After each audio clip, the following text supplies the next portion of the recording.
Bueno, soy bien necia y les voy a contar también de otra cosa. Les voy a contar también del camino que ha llevado Litiga y lo que ha logrado Litiga en el tema del matrimonio igualitario, ¿no? Así también voy a hablar de lo que me solicita, que es la acción de inconstitucionalidad, de la cual Litiga como tal no tiene propiedad. ¿Ok? Eso estamos en las redes, quiero que quede muy claro.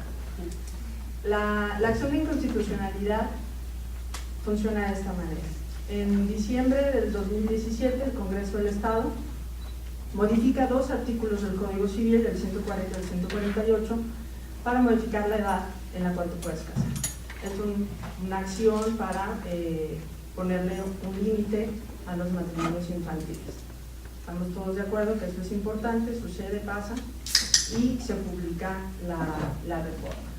Esto abre la ventana para que la Comisión Nacional de Derechos Humanos diga, oye, además estamos viendo un problema aquí. ¿Por qué? Porque el matrimonio que se establece en Nuevo León en los artículos modificados sigue implicando que es entre un hombre y una mujer, y esto ya ha sido debatido por la Corte.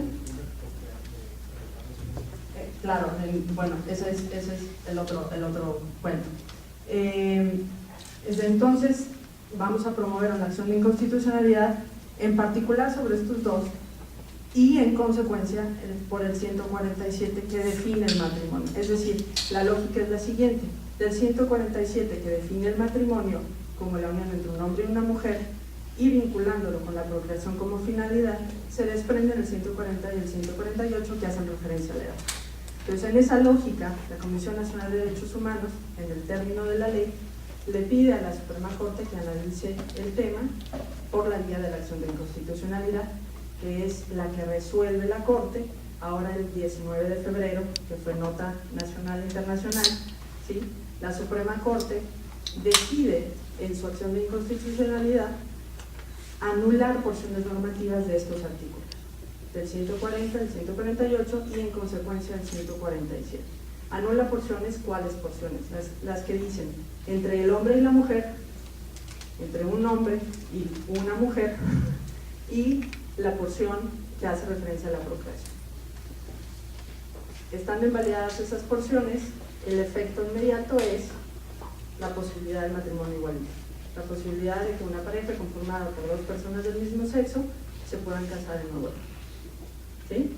Entonces, esto es lo que sucedió y es lo que tuvo la feliz consecuencia el día de ayer, el primer matrimonio en Nuevo León entre dos mujeres sin necesidad de un amparo. Esto es muy importante, ¿por qué? Porque al final de cuentas las parejas en el Estado de Nuevo León a partir de ayer hoy pueden acceder y ejercer su derecho de casarse. ¿Por qué? Porque todos tenemos el derecho de decidir casarnos o no con quién, y tener hijos o no, y tenerlos o adoptarlos o no. ¿Sí? Estamos hablando del derecho al libre desarrollo de la personalidad. Entonces, esta es una historia, es la historia de la acción de inconstitucionalidad, que se las contemos resumida, 15 minutos, no me alcanzan.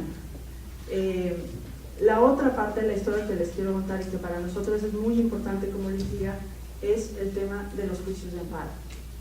Porque si ustedes se dan cuenta, les acabo de mencionar que es la primera pareja, la de ayer, que se casa sin un amparo.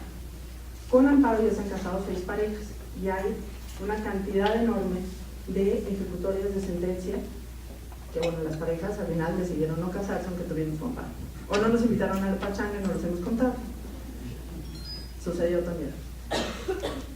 ¿Cómo es el tema de los juicios de amparo? En 2012 Litiga empieza a trabajar y nosotros lo que decidimos es irnos por un camino larguito, ¿sí? Un camino ya empezado por Alex Ali y Matrimonio Igualitario, México Igualitario, perdón, con los juicios de Oaxaca que tuvieron final feliz en 2012.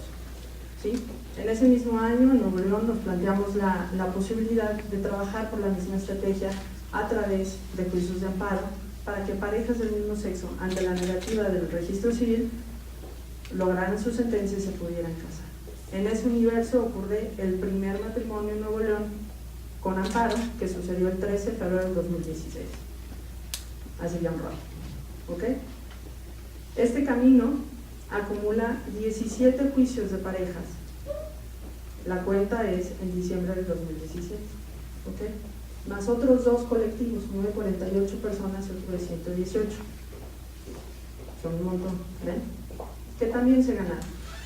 Uno de los de parejas y los dos colectivos llegaron a la Suprema Corte de Justicia. Con esas tres sentencias que la Suprema Corte de Justicia acumula, elude un procedimiento importante, un mecanismo de control de constitucionalidad llamado Declaratoria General de Inconstitucionalidad, que tiene el mismo objetivo de una acción de inconstitucionalidad. Estamos hablando de dos procedimientos diferentes, ¿ok? ¿Por qué los hago pelotas con todo esto? Porque lo importante de acumular juicios de amparo y llegar a una declaratoria general de inconstitucionalidad es que establece jurisprudencia, es decir, 5 veces de mínimo, y en el caso nuestro 17, se declaró inconstitucional el artículo 147 que define el matrimonio en nuestro Estado, y fue declarado inconstitucional en las porciones que hicimos referencia al principio, que sea entre un hombre y una mujer y que esté vinculado a la procreación como finalidad. No vamos a hablar de los argumentos y por qué no es el tema de hoy, pero es muy interesante, si ustedes tienen la oportunidad como abogados, de buscar las sentencias, además de la jurisprudencia, se van a dar cuenta de la evolución interesante de los argumentos de la Corte, desde una óptica liberal, desde una óptica de igualdad, para llegar a las conclusiones a las que llegan. Eso es su tarea, Importante la Declaratoria General de Inconstitucionalidad, porque al admitirse, le da al Congreso del Estado un periodo de 90 días para modificar el artículo 147. Este periodo de 90 días empezó el año pasado, cuando arrancó la legislatura, y los 90 días es una cuenta bien particular, son los días de periodos de sesiones ordinarios, lunes, martes y miércoles que sesionan, menos asuetos. Esa cuenta nos da hasta el 16 de abril, es decir, si no tuviéramos la acción de inconstitucionalidad que se resolvió en febrero, el Congreso tendría hasta el 16 de abril para haber modificado la ley. Hoy por hoy, la información que tenemos pública de la Suprema Corte es que el periodo sigue corriendo. Es decir, el Congreso sigue teniendo hasta el 16 de abril para modificar el artículo 147. ¿Modificarlo cómo? Con uno cuya redacción sea incluyente. ¿Por qué subrayo este tema? Porque hoy por hoy, a consecuencia de la acción de inconstitucionalidad, nuestros artículos en el Código Civil tienen la misma redacción, pero están tachados. Es la redacción original, y donde dice entre un hombre y una mujer está tachado, y donde dice procreación está tachado, y arriba va a venir con una notita que nos va a recordar a todos que la Corte resolvió la acción de inconstitucionalidad y emitió sentencia declarando inválidas esas porciones. En esa misma situación está Jalisco, y es bien importante. ¿Por qué? Porque si bien las parejas van a poder acceder a su derecho, en el texto de la ley pues sigue estando mucho, está tachado, está feo. Y más allá de lo feo, importante entender que la ley, las normas, estigmatizan o no. ¿Sí? Ustedes lo ven, son abogados.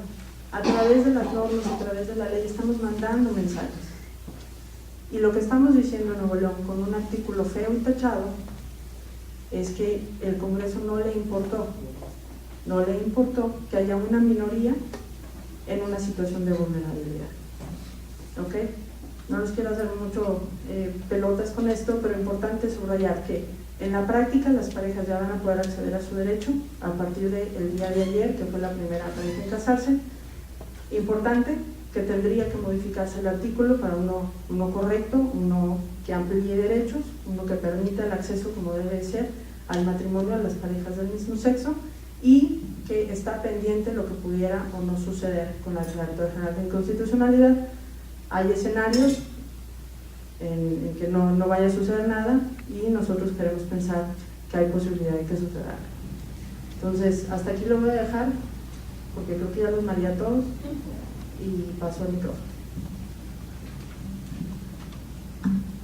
Muchas gracias. Bueno, en primer lugar, desde luego, agradecer la invitación que me hacen la Facultad de Derecho y particularmente el maestro José Fabián Ruiz.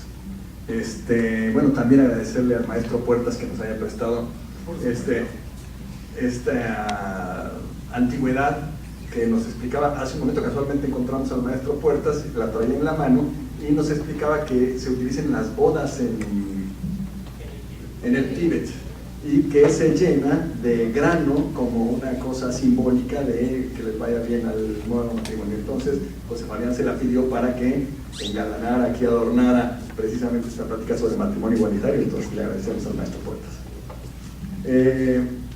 Yo quiero hacer algunos comentarios puntuales o transmitir algunas ideas puntuales, unas 3 o 4 cuando mucho. La primera, el poder del litigio como palanca del cambio en favor de las minorías.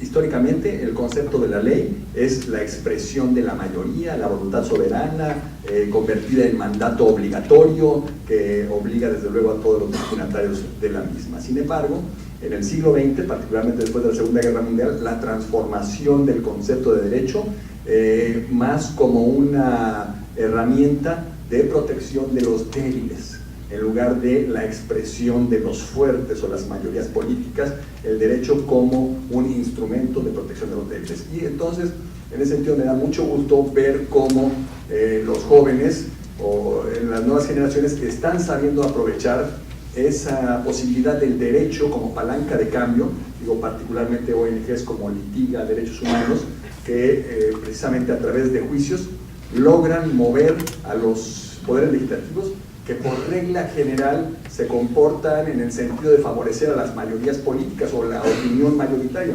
Pero insisto, el derecho hoy día también no solamente es la expresión de mayorías, sino es también garantía y protección a las minorías. Y las minorías, como por definición no necesariamente tienen el respaldo en el Congreso, entonces pueden encontrar en la ruta de los tribunales una vía para lograr lo que no se logra con los consensos políticos. Entonces este es un ejemplo que me parece muy importante.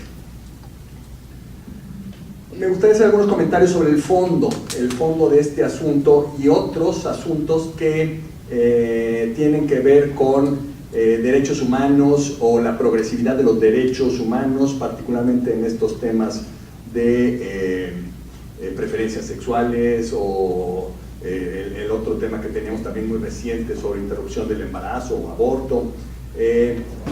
Para no ser, en fin, es poco el tiempo para exponer todo el fondo, entonces elegí un concepto que ha estado presente en varios de estos juicios, y es el concepto de libertad configurativa. Libertad configurativa se refiere a este concepto que la Corte ha venido desarrollando, sobre todo en últimas fechas, en el sentido de lo que pueden hacer soberanamente los congresos locales.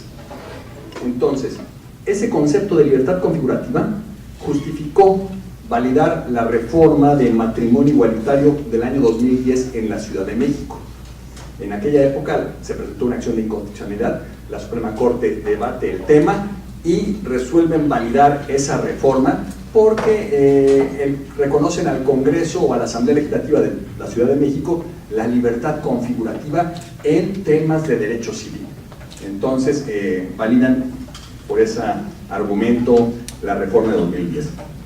La libertad configurativa en el año 2008 también se utilizó para validar la reforma de la Ciudad de México que despenalizaba el aborto o la interrupción del embarazo. Se dijo también en aquella época, los congresos locales soberanamente deciden qué conductas penalizar o despenalizar. Hay un margen amplio de discrecionalidad política, hay por lo tanto libertad configurativa para que ellos decidan, y de ese modo la Corte no se metió al tema. También el concepto de libertad configurativa fue determinante para impedir que se formara una mayoría de 8 ministros cuando abordaron las acciones de inconstitucionalidad sobre reformas en Baja California y San Luis Potosí, muy semejantes a las que se aprobó esta semana aquí en Nuevo León, en el sentido de proteger la vida desde la concepción. Entonces, en aquellos casos, la mayoría de los ministros estuvo por considerar que esa reforma era inconstitucional. Sin embargo, esa mayoría no llegó al número de 8, que es el que se requiere para invalidar la norma.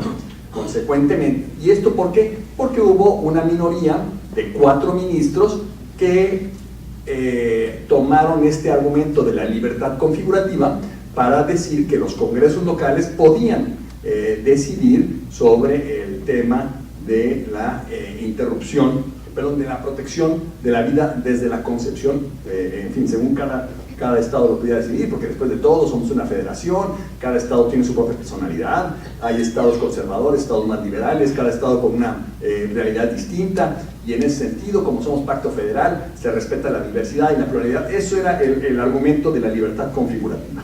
Bien, el argumento de la libertad configurativa me parece que es un gran concepto,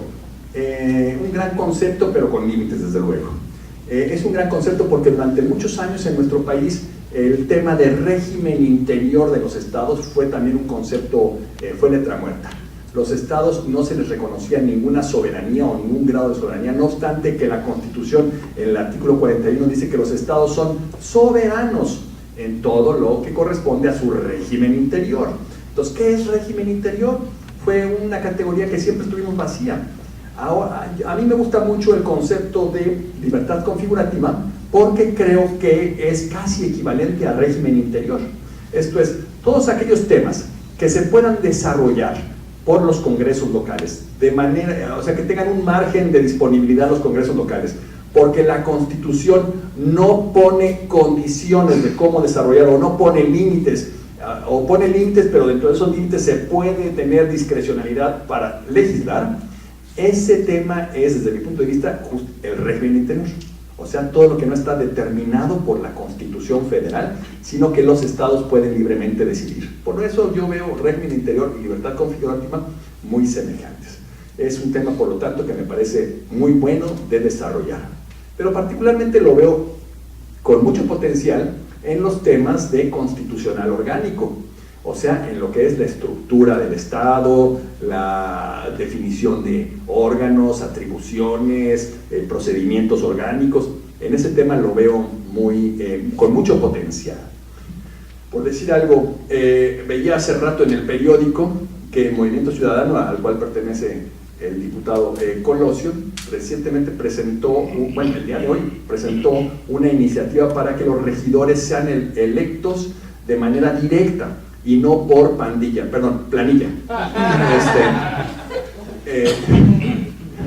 Entonces, a mí, por ejemplo, ese tema no está determinado por la Constitución Federal. Los estados pueden libremente decidir si las candidaturas para regidores son por planilla o por votación directa, digamos, dividiendo el territorio municipal en distritos municipales, por decirlo. A mí me parece que es una gran iniciativa que evitaría que lleguen los alcaldes con sus amigos y que en todos los municipios es un desperdicio pagarle a ayuntamientos completos que no hacen más que votar en el sentido de que lo pide el presidente municipal, porque no hay pluralidad, todos son de la mayoría. El presidente municipal en todos los ayuntamientos tiene mayorías aseguradas. Entonces, esta idea me parece muy interesante y es posible gracias a el desarrollo de este concepto de libertad configurativa o régimen interior. Y así, en temas orgánicos me parece fundamental. Sin embargo, en materia de derechos humanos, ha venido siendo muy acotado. Creo que la Corte, en un principio, utilizó este concepto como para irse por la sombrita, salirse por la tangente en varios temas, pero está corrigiendo. Por ejemplo, en materia de despenalización, yo creo que puede seguir. Hay mucha libertad configurativa en despenalizar ciertas conductas, y no tanta en penalizar. No pueden penalizarse conductas lícitas o que sean ejercicios de derechos, porque eso sería inconstitucional. En materia de concepción, de protección de la vida desde la concepción, yo creo que en ese tema este concepto de libertad configurativa va a tener límites. Los ministros, se mencionaba, por ejemplo, en estas acciones que les comenté de Baja California y San Luis, que los estados debían decidir cuándo empezaba la vida, que era un tema local. Yo creo que definitivamente no puede ser eso. Si bien es cierto que la Convención Americana habla de que en general, y así lo pone, en general la vida queda protegida desde la concepción, cuando se redactó ese precepto de la Convención Americana, al ponerle en general, era porque algunos países sí lo protegen desde la concepción, otros no. Entonces la Convención dijo que cada estado defina. Pero cuando se refiere a cada estado, se refiere a cada país, no a cada entidad federativa dentro de un estado federal. El tema de fondo en el aborto y o interrupción del embarazo es en qué momento empieza, digamos, en qué momento el feto o el bebé o el producto de la concepción es titular de derechos, a partir de qué momento es persona. No quisiera meterme a tratar de definir eso, en qué momento, si en la concepción, o a las 12 semanas, o al momento del nacimiento, o al momento de que esté definida su viabilidad médica. No quisiera tener un pronunciamiento de eso, pero lo que a mí me parece sí que es muy claro es que esa definición no puede ser local, tiene que ser una definición nacional. Tiene que ser una definición igual para todos los estados de la República. No pueden las entidades federativas tener la capacidad de definir quién es persona o a partir de cuándo es persona y quién no lo es. Eso tiene que ser una definición nacional.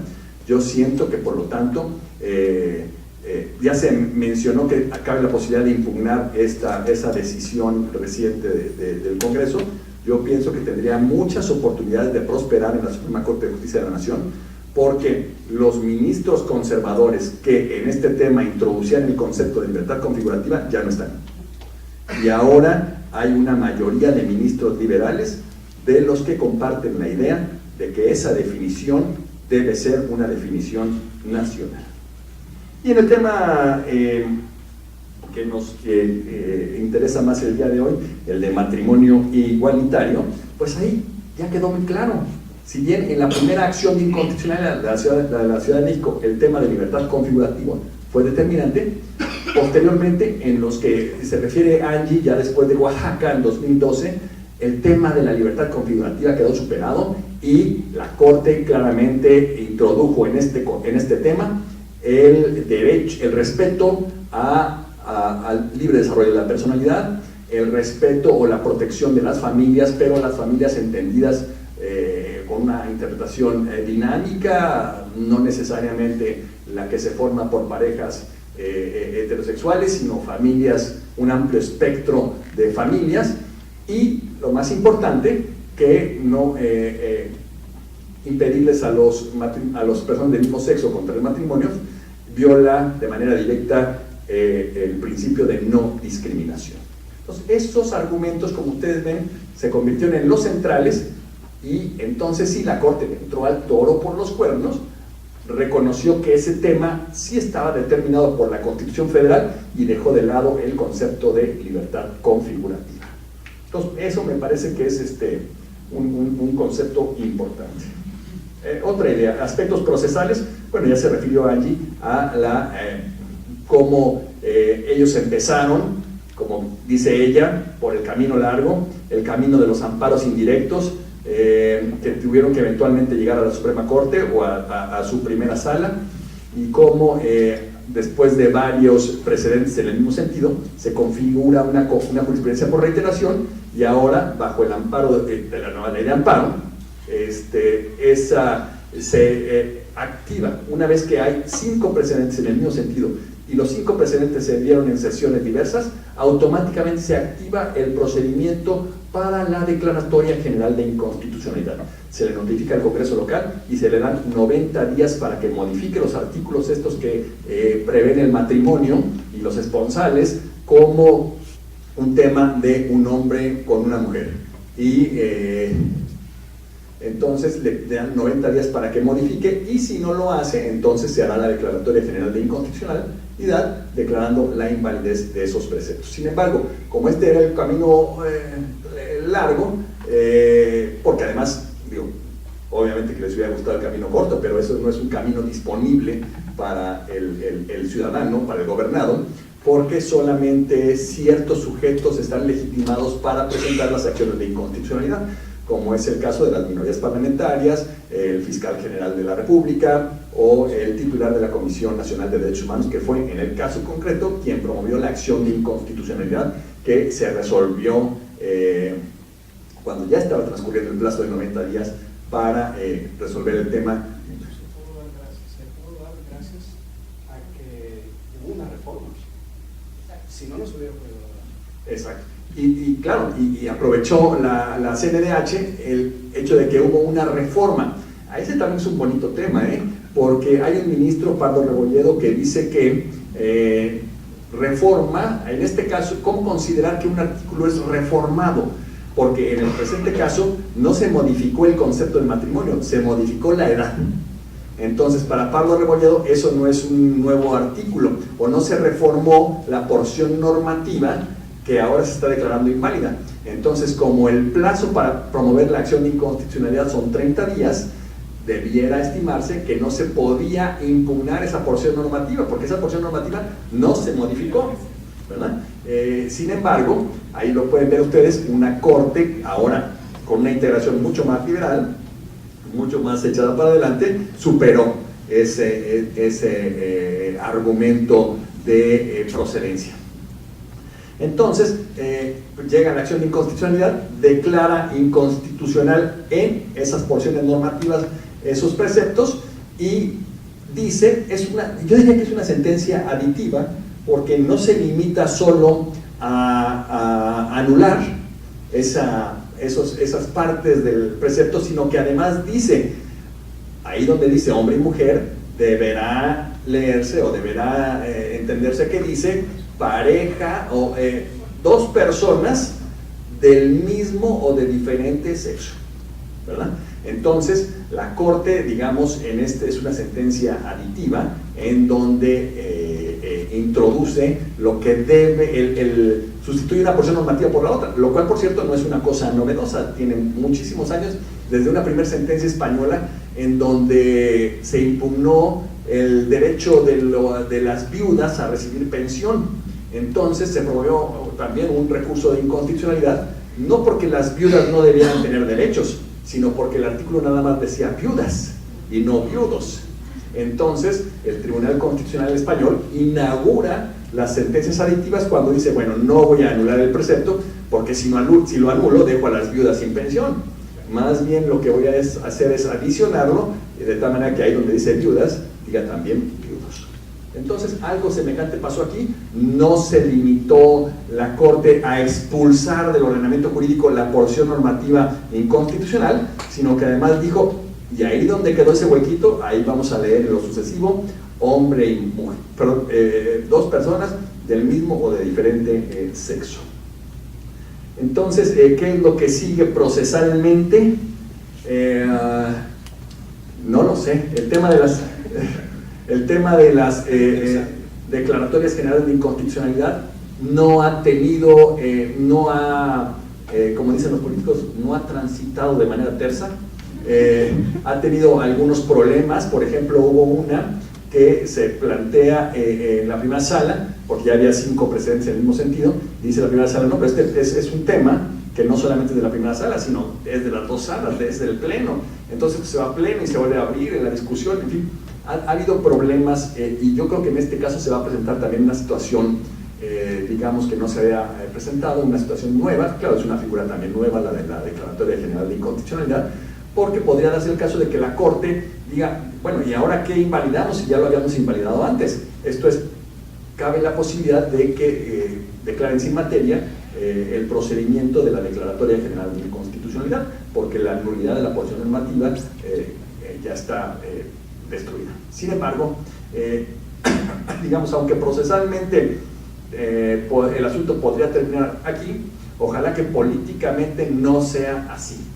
Ojalá que políticamente el Congreso pues reforme, como era la expectativa, dentro de los 90 días estos preceptos y ponga con toda claridad, para que no esté ese texto tan feo como dice Angie, con el tache y arriba, ¿verdad? Y la nota del profesor, así como una corrección. Ojalá que no quede así. Digamos, sería como un empecinamiento del Congreso, decir, así está porque me lo ordenaron los de allá, no porque yo quiera, ¿verdad? Pero también se leería, como dice Angélica, en el sentido de que el Congreso no es receptivo a los derechos de las minorías o a las sentencias de la Corte. Entonces, ojalá que se corrija para que en estos preceptos se ponga con toda claridad que personas de diferente o del mismo sexo, y no solamente en matrimonio, en concubinato, y hasta, ojalá, en otras leyes, como por ejemplo, la posibilidad, en las leyes que regulan el listeleón, por ejemplo, que es así, ¿verdad? O en fin, en otros preceptos. Bueno, hasta aquí mi intervención. Muchas gracias. Muchas gracias.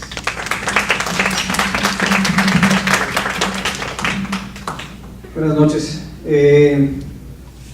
A mí me toca esta última parte de lidiar a veces con esa reticencia que se tiene en el Congreso desde hace muchísimos años, porque ese no es un tema reciente. Porque va más allá de nada más el respeto de los derechos de las minorías. Estamos hablando de un tema de derechos humanos en general. Empezó precisamente, como bien dice el magistrado, para proteger a las minorías, y recordemos que todo esto empieza a raíz de la Declaración Universal de los Derechos Humanos en 1948, en un periodo mundial de posguerra, en donde se vio, yo creo que la atrocidad o las atrocidades más grandes en nuestra historia contemporánea. Y cada vez más se ha ido adoptando por distintas naciones a través de distintas convenciones, de tratados y, por supuesto, y lo más importante, de la adopción de estos derechos, su incorporación a nuestras constituciones, hablando de múltiples países, de México y de, por supuesto, las constituciones de cada una de las entidades federales. Pero precisamente ahí es donde creo yo, se establecen los límites de esta muy atinada, por cierto, libertad configurativa que tienen los congresos locales. Los derechos humanos existen, persisten, no se negocian, no se votan, no se conceden a voluntad del gobernante, son inalienables, imprescriptibles, inembargables e irrenunciables. Y eso es algo que se le ha escapado al Congreso de Nuevo León. Con estas últimas decisiones, o bien negativa a actuar en ciertas decisiones, se muestra reticente a reconocer los derechos humanos como una realidad que hay que reconocer, que hay que proteger, porque es precisamente cuando no se protegen estos derechos que se cometen terribles atropellos en contra de los seres humanos. Yo he escuchado a diputados decir que estos son modas que van a pasar. Incluso con el reciente tema del matrimonio igualitario, hoy escuché a un diputado decir: ¿para qué? Si ya lo declararon inválido, ya no tenemos que hacer nada. Pero estamos hablando de que en materia de matrimonio igualitario es una gran lucha que se dio primero mediante el litigio, ahora se declara inválido, y es a veces un poquito hasta vergonzoso que nos tengan que corregir la plana a nivel federal aquí en el Congreso local, en donde desde septiembre que llegamos a la legislatura recibimos esa notificación, donde la Suprema Corte nos dice: tu Código Civil es inconstitucional, tienes que cambiar tu ley. Y se presentaron un total, bueno, antes de esta acción inconstitucional de que ya prosperara, pues de que se diera esta resolución, se presentaron 2 iniciativas. Tres, incluyendo la Comisión Local de Derechos Humanos. 3 iniciativas para legislar el matrimonio igualitario en la entidad. Y las 3 iniciativas se fueron congeladas a la Comisión de Legislación. No querían tocar eso. Y pues estábamos ante esta situación porque los grupos que más se resistían a tocar el tema o abordarlo o siquiera ponerlo sobre la mesa de debate, porque al final del día es debate legislativo. Ponlo en la comisión, debátelo, vótalo, ponlo en el pleno. lo mejor no pasa, pero le sacaban la vuelta incluso a eso, porque estábamos hablando ya de algo mucho más trascendental que simplemente una diferencia de opinión. Ya había un mandato de parte de la Corte. Y es algo que incomoda. Es un mandato incómodo para mucha gente. Pero al final del día es un mandato conforme a derecho. Derecho que nuestro Estado y por ende también nuestro país, a nivel nacional e internacional, hemos reconocido como derecho positivo. Le gusta a quien le guste o le disguste a quien le disguste. Y esto es un ejemplo de cómo todavía nos queda mucho por evolucionar nuestra ley. Porque este es un ejemplo. Yo no sé, y aquí lo digo con toda sinceridad, qué vaya a suceder después del 16 de abril. No veo gran voluntad de parte del Congreso del Estado para legislar este tema. El día que se declaró ya la nulidad de estos 3 artículos del Código Civil, bueno, partes de estos 3 artículos del Código Civil, al día siguiente una diputada presentó una iniciativa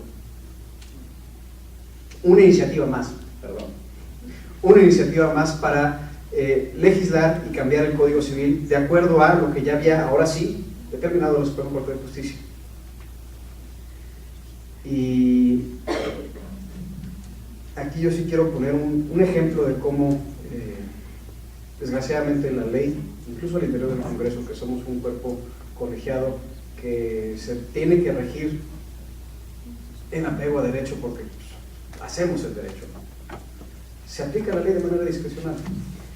Todo, por ejemplo, o sea, doy un ejemplo saliéndome un poquito de este contexto de algo que se vivió en el periodo legislativo anterior, ahora por ahí de octubre creo que fue, en donde después de la época de muchas lluvias tan fortísimas que tuvimos, hubo muchas inundaciones, nuestro grupo parlamentario presentamos una iniciativa en materia de captación de aguas pluviales.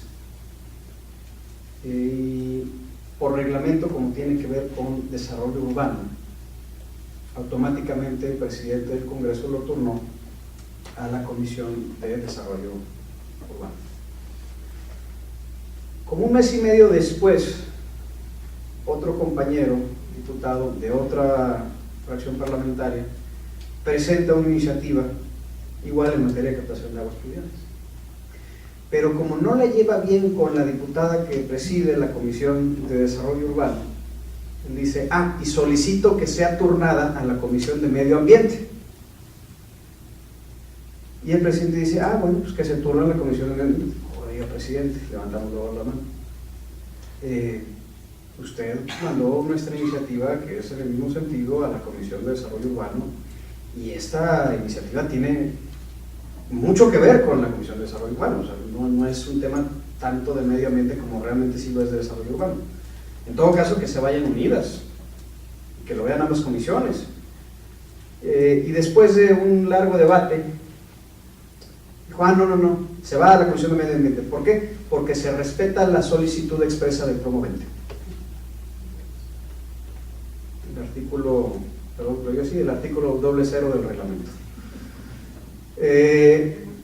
El multicitado. Total, este es el antecedente. El día que la diputada presenta esta iniciativa, ya después de la declaratoria por parte de la Suprema Corte de la nulidad de estos 3 artículos del Código Civil, al terminar su exposición, ella dice, por cierto, solicito que esto sea turnada a la Comisión de Derechos Humanos, no a la Comisión de Legislación, porque por reglamento la Comisión de Legislación ve cualquier cambio o modificación del Código Civil. Pero como ya había 3 iniciativas en la misma materia, congeladas desde hace mucho tiempo, al menos en esta legislatura, porque había otras iniciativas desde legislaturas atrás, congeladas en la Comisión de Legislación, dijo, yo solicito que se vaya a la Comisión de Derechos Humanos. Y en ese momento ya tenían acordeón listo para decir: lo siento, diputada, pero por reglamento esto le compete a la Comisión de Legislación. Dice: oiga, pero yo estoy expresamente solicitando que se vaya a la Comisión de Derechos Humanos. No se puede. Bueno, mínimo solicito que se vayan unidas. No se puede. ¿Pero por qué lo estoy solicitando? Tiene que ver con derechos humanos. De hecho, eso fue el motivo y la fundamentación que dio la propia Suprema Corte para invalidar estos artículos. Bueno, lo sometemos a votación de la Asamblea. Cuando el artículo 49 del Reglamento Interior de la Operación del Congreso determina que la Asamblea puede votar si se va a Comisiones Unidas a partir de una tercera comisión, no dos. Entonces, y fue así muy manifiesto: bueno, si se vota a favor se van unidas, si se vota en contra se queda solamente en legislación. Obviamente se votó todo en contra, casi todo en contra, y se quedó congelada en legislación. Y ahí es donde levantamos la mano y dijimos: ¿por qué esta aplicación discrecional de la ley? ¿Por qué tuvimos el ejemplo clarísimo en el periodo anterior de que se respetó la petición expresa del promovente para mandar una iniciativa a una comisión que no le correspondía? Y ahora, a petición expresa de la promovente, se ignora esa petición y ahora sí se aplica de una manera absoluta el reglamento para ignorar la petición de la promovente y discrecional para votar que no se fueran medidas. Eso es el diario vivir en el Congreso, por cierto. Al final del día se logró que se comprometiera el presidente de la Comisión de Legislación en sacar el tema cuanto antes; de lo contrario se retornaría a otra comisión, me imagino que la de Derechos Humanos. De hecho, se comprometió a hacerlo en 15 días, ya pasa mucho más tiempo. Pero es un hecho que se ve que la ley sigue siendo un reflejo de los estereotipos sociales que a veces le queremos imponer culturalmente a la ley. Y la ley, hoy más que nunca, es y debe de seguir siendo y debe de progresar para ser cada vez más un instrumento que permita garantizar justicia, y no un instrumento para aplastar a las minorías. Tenemos el ejemplo, porque ahorita estábamos hablando de qué implicaciones tendría esto con respecto a la ley de Vistelión en tema de el cónyuge. Pero no hay que irnos tan allá. La ley actual no permite que la mujer trabajadora al servicio del Estado inscriba a su esposo en su seguro médico. Ya tenemos esa discriminación actualmente en la ley para la mujer. Tenemos una discriminación entre la mujer y el hombre, por ejemplo, en temas, tanto a nivel estatal, por cierto, como a nivel federal, en temas de maternidad y paternidad.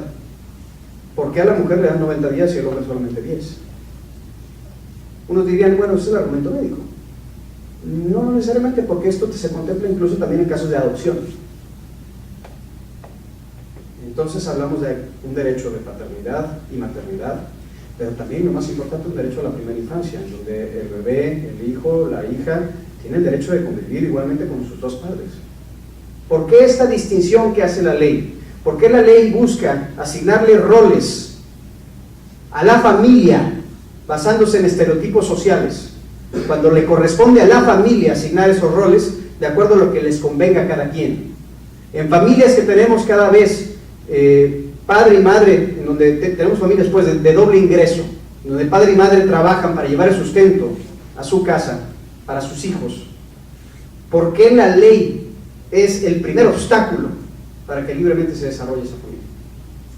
¿Por qué tenemos la distinción de la madre soltera en la ley y no del padre soltero, cuando también hay bastantes?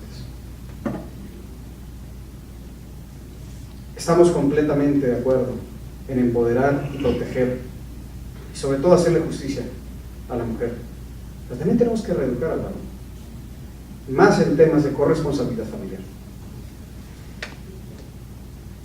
El día de hoy no sé qué va a pasar en materia de matrimonio igualitario, hablando de una reforma en el Congreso de Nuevo León. Lo que sí sabemos y reconocemos con mucho gusto, es que ya es un hecho y una realidad.